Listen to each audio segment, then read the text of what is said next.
ইসলামী শরীয়তের ইবাদত কি মুরগি রান্না করা, যা আপনার ইচ্ছা মতো লবণ তেল দিয়ে আপনি ভুনা করে খাবেন, আপনার ইচ্ছা মতো ঝালের পরিমাণ দেবেন? মুহাম্মদুর রাসূলুল্লাহ সাল্লাল্লাহু আলাইহি ওয়াসাল্লাম ইসলাম কমপ্লিট করে গেছেন। ইসলামকে পূর্ণতা দান করার পরে তিনি দুনিয়া থেকে বিদায় হয়েছেন। ওহী যেদিন শেষ হয়েছে নাজিল, সেই দিন আল্লাহ পাক তাকে উঠিয়ে নিয়েছেন দুনিয়া থেকে। কিয়ামতের আগ পর্যন্ত জিবরিল আমিন আর ওহী নিয়ে আসবেন না। 400 বছর পরে 4 মাযহাবকে ফরজকে বলল, 4 ফরজের 1 ফরজ তো আপনি মানলেন, আর 3 ফরজ গেল কোথায়?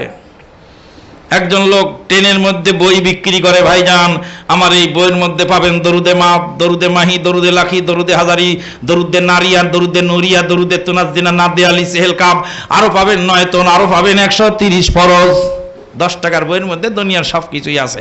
আমি বললাম, ও খোকা, এটা কি এ বছরের ফরজ না গত বছরের ফরজ?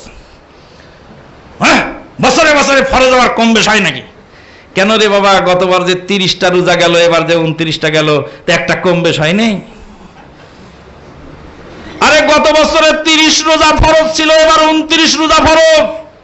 রোজা যেমন একটি কমেছে, আবার নিয়ত তো একটা কমেছে। 30 রোজা 30 ফরজ, 30 নিয়ত 30 ফরজ।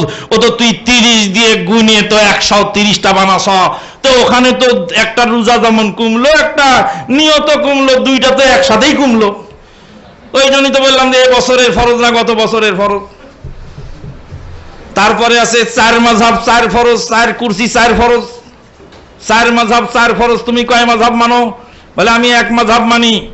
তো 4 মাযহাব 4 ফরজ, তুমি 1 মাযহাব মানো, আর 3 ফরজের খবর লও, তারপরে কথা বলো।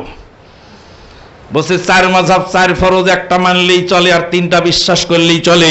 কালকে থেকে আসরের নামাজ 4 রাকাত, 1 রাকাত পড়বে, আর 3 রাকাত বিশ্বাস করে সালাম ফিরাই দিও। তা আবার কেমন করে হয়? কে ফরজ করলো এই জিনিস? কে আবিষ্কার করলো ইসলামের মধ্যে? ইসলাম কমপ্লিট করে দিয়ে নবী মুহাম্মদ রাসূলুল্লাহ দুনিয়া থেকে বিদায় হয়ে গেলেন। কিয়ামত কাল পর্যন্ত ইসলামের এই কমপ্লিট ইসলামের মধ্যে 1 বিন্দু ঢুকবেও না, 1 বিন্দু বেরও হবে না। এমন কোন অন্যায় কাজ নাই যেখান থেকে উম্মতকে নবী সাল্লাল্লাহু আলাইহি ওয়াসাল্লাম সতর্ক জানান নাই। এমন কোন ভালো কাজ নাই তা উম্মতকে তিনি শিখিয়ে যান নাই।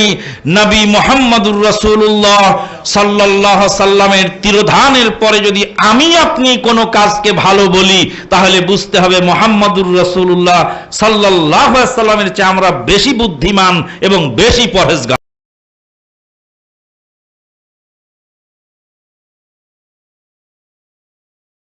প্রথম কথা হলো, এই যে 4টা মাযহাবে বিভক্ত হতে হবে, এটা কখন নাজিল হলো আল্লাহর পক্ষ থেকে? হ্যাঁ, মাযহাবটা নাজিল হলো কখন? আমরা মাযহাব কয়টা? 4টা মানি, তাই না? একটা মাযহাবের নাম কি? হানাফি।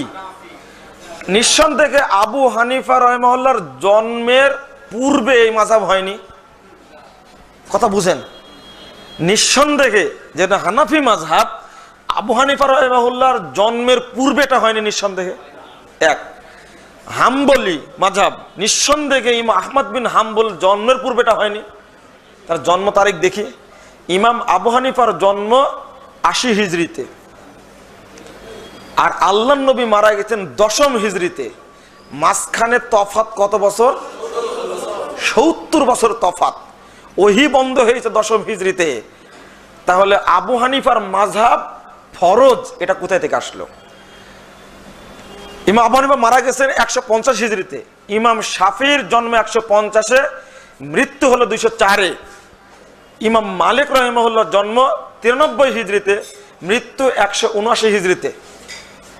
আর ইমাম আহমদ বিন হাম্বলের জন্ম হলো